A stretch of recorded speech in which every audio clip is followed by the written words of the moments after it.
Welcome back in, everybody. We are following advancing news today around the world that puts us talking once again about Benghazi and certainly what is happening north of Iraq. Joining us now in Midpoint, columnist for the Washington Examiner, where she covers politics and so much more. We welcome in Betsy Woodruff to the show today. Betsy, thanks for taking the time to join us. Thanks for having me. Betsy, let's get to it because we got a lot of things happening here all of a sudden. Let's go ahead and first start all that we have. Benghazi now is back in the news, because we have news today that U.S. Special Ops have captured one of the suspected ringleaders of the terrorist attacks in Benghazi, a secret raid in Libya over the weekend. First time that one of the accused perps has been caught, now in U.S. custody in a secure location outside of Libya. I would imagine there are a lot of people today who are saying it's about time someone was caught for Benghazi. Absolutely. I think there's definitely widespread public appetite to get this really taken care of. And we've seen that over the last few months as Benghazi's repeatedly been in the headlines. It's a story that won't go away, even 2 years after the attack.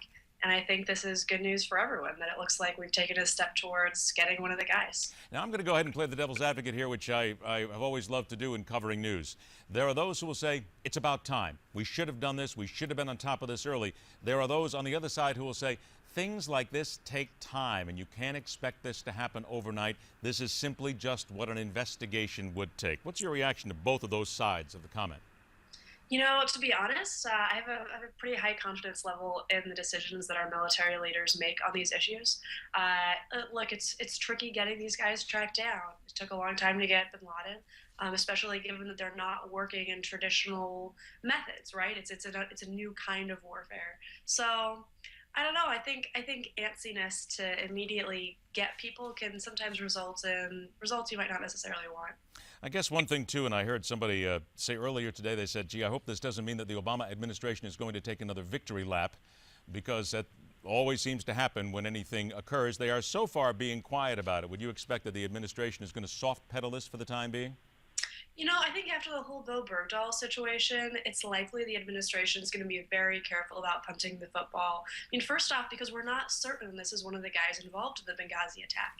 So trumpeting him around as, woohoo, look at us, could be a huge PR crisis if it turns out they're wrong. So it sounds like they're being sensible about that. And then in terms of Bergdahl, look, they spiked the football. They had a victory lap. They celebrated. When more details came out, it ended up backfiring really badly. So it looks like the administration is taking the right tack on this. All right, let's go ahead and turn to the other advancing story that we're watching here today. Apparently, the Islamic militants, ISIS and their ilk, are now about 40 miles north of Baghdad, the city of Baquba. They seem to have either captured, or there is a gun battle erupting in the city here today. It has to set some minds exceptionally concerned now, because here we are trying to think of what to do, and yet they are indeed sitting on the doorstep of Baghdad, and there are many people wondering what's going to be next. What do you glean from the administration now? I mean, I know this is just happening as we're speaking here, but how do you think this will affect them, and what do you think will come next? It's so hard to say because it's such a developing and such a crazy situation. I think one thing that's important for people to keep in mind when we're talking about ISIS is that this organization really brings us all together, from Bashar al-Assad in Syria, Iran's government, the government of Iraq, the government of the UK, the United States. The one thing that all these very disparate parties can agree on is that ISIS is bad, bad, bad news. So I think it's reasonable to expect a very forceful international pushback against this group. Here's something else, too, that we'll be talking about as well. They've got about 275 Marines and Army troops have been deployed to the U.S. Embassy in Baghdad. We'll talk about the embassy protection here in just a moment. But it would seem to me that there are some people, as soon as we got this news, saying, oops, wait a minute, we're putting more boots on the ground. But isn't it fair to say, let's take a step back here for a second, because it's not as if this is an invasion force. This is a force partially and mostly to protect the embassy, certainly learning on some of the mistakes that this administration has made in the past at international embassies. Yeah, well, it's government policy to protect embassies. That's basically comes with the territory of having embassies anywhere. So I don't think folks should be surprised that if it takes extra measures to make sure that our diplomats are safe, that we'll do that. Would you think that the administration is now going to be very cautious in what they do? And now I am going to put the two together here, because here we are protecting an embassy in Baghdad, a monstrous embassy, and knowing what happened in Benghazi, it is now back in the consciousness once again that this administration is going to be even more careful and even more forward-thinking in protecting the people at the embassy right now, because they don't want to get caught in another situation. And look, that's good. We ought to protect our diplomats. That's something we can all absolutely agree on. And regardless of any sort of calculations going on in the White House, I think the most important thing is that the men and women serving our country in Baghdad are safe. And any steps that are taken reasonably to protect those people, I struggle to see how that is controversial.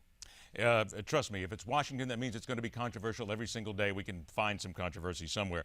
I wanted to get your take on this as well as the political writer here. Daniel Pipes joined us a little while ago, and we talked a little bit more about Iran getting involved with the United States, or the other way around, certainly. There are those who feel that it's a good idea. Yes, it's the enemy of our enemy who becomes our friend on a limited basis to do this.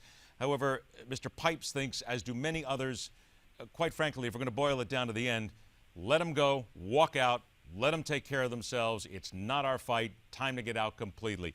What's your opinion on all this? It's tricky, you know. It is. I honestly I hate to sort of pull the whole DC reporter card, but I honestly, and in terms of whether or not we should work with Iran to push back against ISIS, I don't know that I have a lot to contribute on that line. It's such a fraught, dangerous situation that seems like it's a military decision that our military should make. That's quite all right. Please don't worry about it at all. It's what we're here to talk about and find out exactly what everybody thinks. I'm going to take the last few minutes of what we discuss here. I'm going to get off Benghazi and I'm going to take us off Iraq and Iran for a few moments because I do want to talk about, because you have covered as well, Dave Brat and what's happening in Richmond, Virginia right now, who is Dave Brat, when you think about him defeating Eric Cantor, and I mentioned this at the top of the show, somebody with a couple of $100,000, a 23-year-old campaign manager who defeats Eric Cantor. We still don't know a lot about him, and he has gone sort of into hiding at this point. But is it not fair to say that a lot of people are going to be taking apart and dissecting every single word he has said for the last couple of years very soon, if not already? Oh yeah, absolutely, and that's already started. His campaign manager is Zach Werrell, who turned 23 in May, and I think the day after the election, Yahoo News ran a story where they went through his Facebook and found a lot of Facebook posts that Zach had put up that were in poor taste, not the kind of thing that you'd put on the internet if you were going to be running a campaign with a high national profile. So absolutely, I mean, as soon as you run for office, all this material is fair game. And what's interesting with Dave Brat is that he didn't really get vetted because no one took the campaign seriously. So if people had been taking it seriously, we'd have been going through all this stuff months ago, the same way that you see reporters going through the tapes from Chris McDaniel, who's running against Thad Cochran in Mississippi. But instead, all of a sudden, in the space of about 12 hours, Dave Brat went from a little-known local political figure and professor to a national icon of what happens when grassroots activists get really organized and put their boots on the ground. So absolutely, I think there's a bit of a feeding frenzy in terms of what Brat's written and said in the past. Is one of the most intriguing things to you, certainly I caught this as well, that members of the Democratic Party have already started to emphasize Brat as a Tea Partier, yet he has quietly pushed away from this. It seems as if he's not quite ready to embrace anything yet, and he wants to kind of sniff the waters a little bit before he makes a decision. In fact, and on election night, Brat went on Hannity and specifically said he doesn't consider himself a Tea Party Republican. He considers himself a Republican. Now, he has widespread Tea Party support because he embraces a lot of the Tea Party's priorities. But something that's interesting here is that in Virginia, there's a document called the Virginia Republican Creed that has 6 planks. The planks are pretty basic, focusing on national defense, focusing on free enterprise. And Brat's critique of Cantor was that Cantor was a bad Republican. It wasn't that Cantor wasn't good enough for the Tea Party. It's that his argument was that Cantor wasn't doing what a good Republican should be doing. And he used that document to really emphasize that. And I think that was an important part of his communication strategy. I've got about a minute left here. What effect will Brat's win here have across Virginia and then, in your opinion, nationally as we head towards the midterms?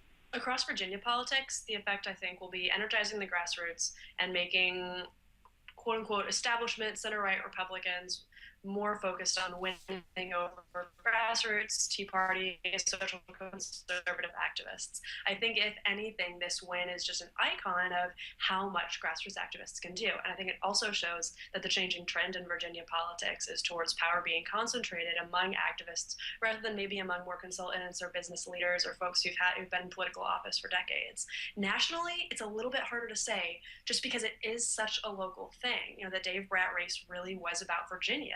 that it wasn't a national race. It didn't get that much national attention. The most prominent national Tea Party groups didn't get involved. So I think it's probably a little bit too early to use it to extrapolate any national trends. But absolutely in Virginia, I mean, you can't understate how big this campaign was. It's never too early to start asking what politicians are thinking when other politicians do things. It's always good to ask. Betsy, I appreciate you very much taking the time with us. We will do it again. Thank you. You bet. All right, Betsy Woodruff, she has her say. Now, of course, you have yours, because you get to weigh in on social media as to whether or not, if you live in Virginia, certainly tell us if you think this is going to make an impact. And all day long, we're going to be covering the events in Iraq and the arrest of a potential suspect in the Benghazi affair. This is Midpoint, where every day we question everything.